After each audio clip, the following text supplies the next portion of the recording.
So good morning, everyone, from a very blustery Cork, and good afternoon to those of you in other regions of the world. This presentation is basically the culmination of a master's research project that I just completed at University College Cork, but it's also part of a well-integrated staff initiative that we lead out in our Centre for the Integration of Research, Teaching and Learning at University College Cork. And the contributors to this initiative, drawing on their own specific expertise, are John Barimo, who I'm hoping is able to join us but might be a bit delayed, Ruth Halley, who is our Civic Engagement Officer, Patrick Kiley, our Senior Instructional Designer, and my Master Supervisor, Dr. Martin McCarthy. So I suppose the intention with this was to share with this group, I suppose, some of the toolkits, some of the resources emerging from this work that might be transferable to your context, but also just give you kind of a bird's eye view of the initiative, and it sits within a larger kind of research context. So as the theme of this conference is on sustainability in education, there's two, I suppose, perspectives that we're looking at in this paper.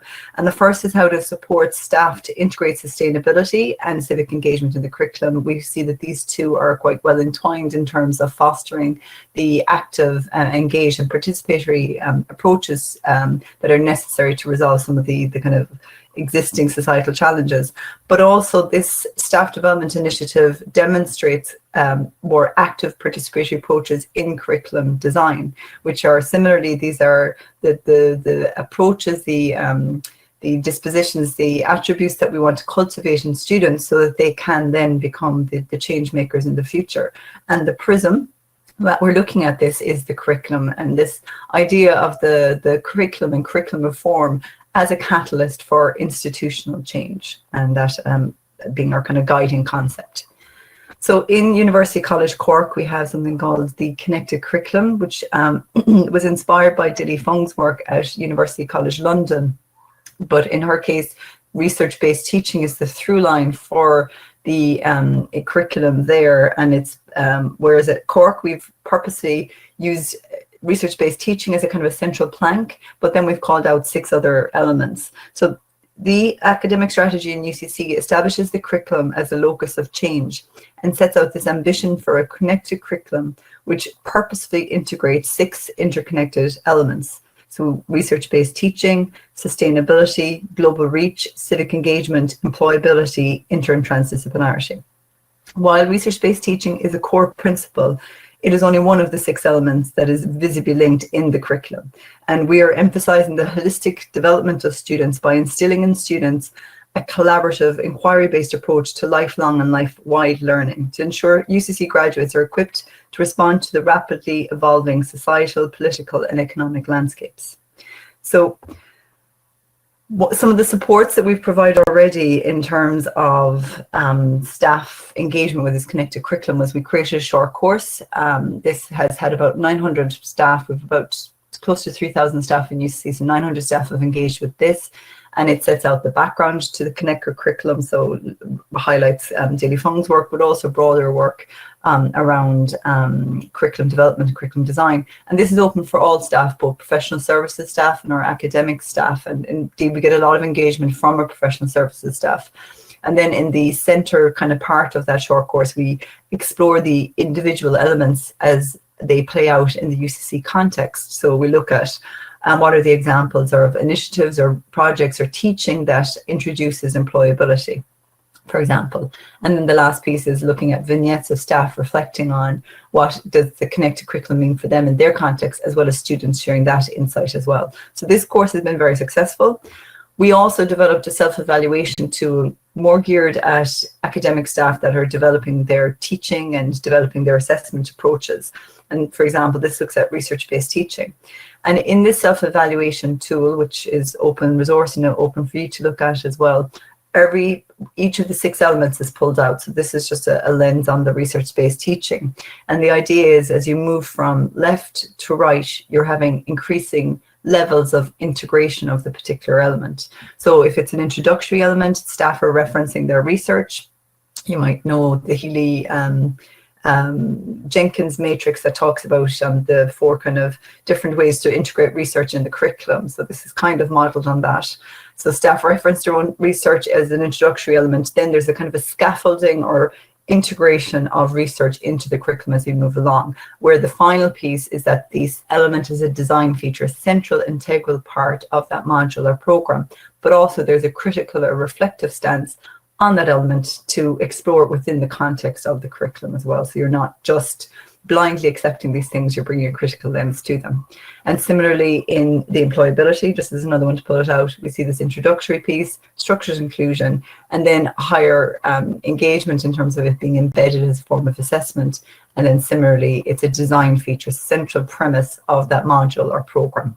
So ideally, every program or module in UCC will have these 6 elements woven in to some extent.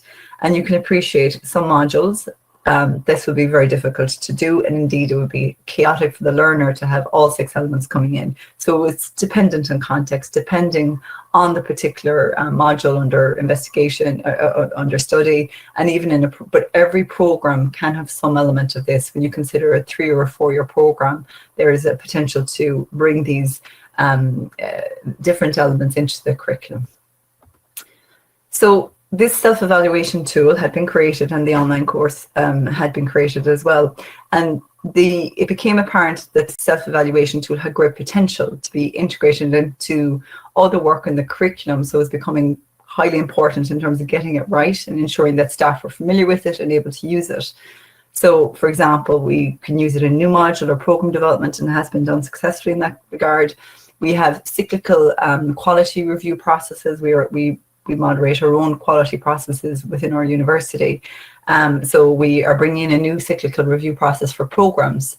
But we already do it for units and areas. So it's being introduced as a piece there. People have been using it for student recruitment as a way of highlighting aspects of their program that might be attractive to students that are coming in, and especially for courses that maybe on paper you wouldn't anticipate as having a high emphasis on employability or global reach, for example, and they're able to use some of the language to surface those elements to help with recruitment. And then obviously from an institutional kind of review perspective, how do we gather and capture evidence to demonstrate that we are achieving a connected curriculum? So it's highly important that this tool is being used and the staff are familiar and confident with it. But we found that there is really unequal take-up and engagement with the tool. So we decided to develop this design sprint initiative as a way of responding to that. Another kind of context for this is some of the literature which talked the idea that integrative learning goes against the grain of many structural features of campus life. So we were aware that some additional structured support was required for staff. And then literature on, I suppose, the effective professional development structures shows that you do need to extend out professional development activities over a longer period of time. That short course was too short, but that you also need these things like bridging phases to allow time for reflection and experimentation to support behavioral change.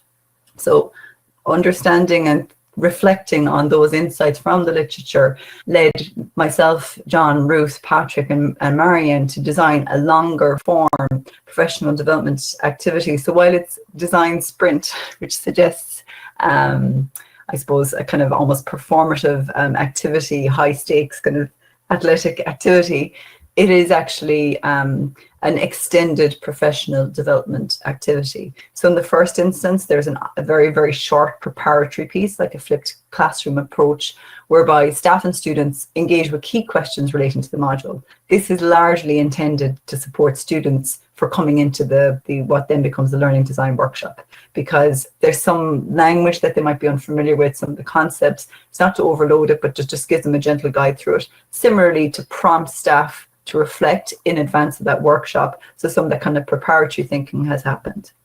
Then we draw on the Diana Laurillard's conversational framework and the interplay of different learner activities in curriculum design, so that staff and students are using a common language. So instead of staff talking about what content they wanted to focus on, the kind of key themes of a module, they're instead talking about how students engage with the content, what is the learner activities that happen, and then they look at how to kind of replace and regenerate these learner activities in the optimal design of that module. And it creates a kind of common language and focus for the staff and student participants. Then the students no longer participate in this next section.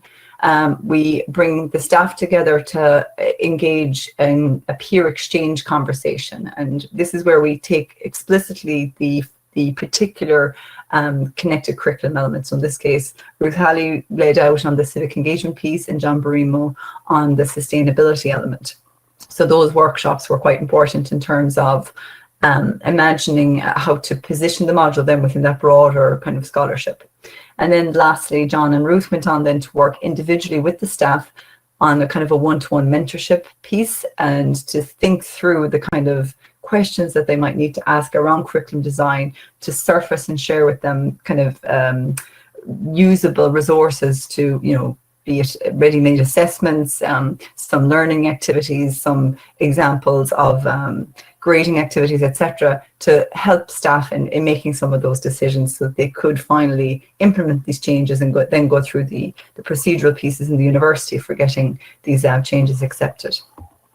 So the expected outcomes of this initiative is that we would have updates to existing or development of new modules, that we would gather case studies that would then shine a light on how do you actually integrate the connected curriculum, so that people coming at this new would see examples from their colleagues and kind of get a greater insight into how it is possible and what the easy wins are and what things take longer development. Very importantly, it's a way of critiquing and developing and finalizing that self-evaluation tool, because it's becoming increasingly important and something we want to ensure that is both usable, but also that the prompts are sufficient to help people in thinking through this integration, and then also the potential to develop this process. So I use the Kirkpatrick 4-level model of evaluation as a way of designing the research approach to gathering evidence to evaluate this process and develop it further. So in the first instances, if you're familiar with the Kirkpatrick model, you look at what's the immediate reaction to people participating in some learning or to professional development activity. Then you look at what the learning is kind of resulting from that activity. Then you try to track kind of behavioral change. And then lastly, you look at the kind of impact or the results. Often when this model is used, you might only get to levels 1 and 2. So I was quite keen to look at the kind of behavioral change, especially as we were leading out over a kind of a 10-week window for staff professional development. So some of the content that was submitted to that online course, we used Canvas as our platform, that was analysed. We did a post-workshop survey with staff and students. That content was analysed as a way of gauging reaction, satisfaction, but then also smaller pieces around the learning from it based on the kind of qualitative work. Then there was interviews with the participants, and similarly ourselves, the facilitators, took copious notes and debriefed. And the follow-on now is the follow-up with staff in terms of what they have done, what changes they're anticipating doing, and what actually has happened. So John and Ruth collated those details, and I'll be following up now with the staff, bringing them back together again for a final kind of debrief, where we'll co-create a kind of a case study showing how they worked to integrate the particular element, and also looking at, based on their recommendations, how to enhance this process. So some of the feedback, there was very specific kind of guidance on how we could improve the online piece, the self-evaluation tool, so allowing for more kind of qualitative inputs rather than I had more numeric ways of kind of capturing the data, and then just kind of ways of restructuring the content on the online course. In the learning design workshops, the output that they created as a consequence of that kind of engagement with the students was this module overview, like a storyboard of your module with the placement of the different learner activities. And this is based on a model created by our colleagues in University College London and Diana Lorillard's work. So we found this very, very useful because it was active, hands-on, participatory, and because we used language that was quite learner-centric, it meant there was a kind of a common playing field for both students and staff. But there was guidance and feedback on how to improve this process, and a large part of it was about better explication about roles and responsibilities, especially I think for staff where they were in the sessions with the student, with their own students in a kind of an online space, and it was just understanding what level of kind of direction and guidance they were meant to give, or how to kind of step back and let the students kind of take more of a guiding or steering role. The general feedback on the design sprint was that it was largely positive. People were very happy to engage with it. They're looking for, staff and students are looking for other types of initiatives like this, some that might not be as detailed or intensive, and just kind of that we can provide a kind of a menu of options for staff and students around curriculum development. It's part of our universal strategy that we have students and staff engaged in co-designing curriculum development. So we're trying to find multiple ways of doing this so staff and students can find the approach that best works for them. But certainly the design sprint is something we'll return to and continue to develop. So in terms of thanks, Melissa.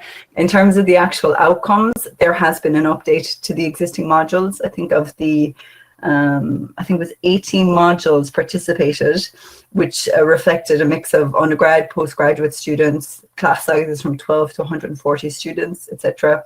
And in the design sprint itself, we had 19 staff and 51 students participating. So out of those 18 modules, I think close to 60% have been updated. So to incorporate the connected curriculum element, and others are in process. They're just going through the procedures in the university for getting changes accepted. And some, it's been a prompt to look into this further.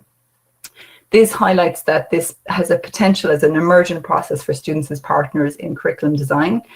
And I'm satisfied that the self-evaluation tool has now been revised and developed, and the kind of supports and ways to utilize this tool has been enhanced so that it'll actually be very useful for staff. And this is something ongoing because obviously that can change, and as our understanding grows that we can improve on it again. And similarly, that we now are capturing these case studies to reflect ways to integrate the connected curriculum. So we achieve what we set out to do, but we have one additional piece in the students as partners approach. The key requirements based on our kind of consideration was that having the learning design approach was useful because it brought the learner back, the language back to that of the experience of the learner. I think that actually created a more equitable, democratic space for discussing curriculum, because it can be tricky to do this when it feels like it's owned by the academia. Toolkits and expertise. John and Ruth's work was central to supporting this because we had a very, very rich resource and expertise to support staff. They had already done the hard work of curating, collating examples and good practices so they could readily share those. So that self-evaluation tool, Ruth was able to show examples from UCC of modules that were at those different levels of integration. Similarly, John could do this, and then staff could see those live examples, and it really, I suppose, helped confirm their trackway and how to bring this stuff through. So some of those resources, John curated and developed this Sustainable Development Goals toolkit for staff on integrating the SDGs, and this is open access and available to all of you. So it just brings through some of the thinking through, and it's now being developed into a digital badge that'll be run through UCC as well. Similarly, Ruth did similar work on civic and community engagement, and I'd invite you to visit both of these, or even in your own time, because the content is just excellent. There's some lovely good practice examples and a depth of work that has gone into it. It has been pivotal in supporting staff in this approach. And then finally was finding those early adopters and champions, people that I suppose were persuaded of the value of the connected curriculum and could see how it could enhance their work, or perhaps they were going through program review, looking at enhancing their own practice or assessment redesigns. They were readily open to engaging with us at a time which was coming up to the end of the academic year and people were quite exhausted. So I'm internally grateful for their participation, and we'll continue on as we can see that this is highly useful for staff, and it leads to kind of very practical outcomes. So here's us, here's our myself, John Barimo, Ruth, Patrick and Marion, and thank you so much for your attention. I'd be delighted to answer any questions, or similarly if you want to contact me or email me with any queries. I have uploaded the slides here, so you should have the links that you might need to get into those toolkits if you want to go there afterwards. Thank you. Thank you very much, Catherine. We'll open it up for questions now. So you can either put your question in the tab on the right-hand side, or you can raise your hand. Hi, good morning. Thank you for the presentation. I thought it was really interesting, and I guess I'm wondering, I am sorry if you said this in the talk, but I didn't catch it, who the staff were that joined the workshop, and also I feel like when we offer these kinds of programs, you know, there's always a lot of discussion about whether the elements are like the correct elements, and, you know, should we be focused so much on things like employability and so on. So how did that play out in the program that you held?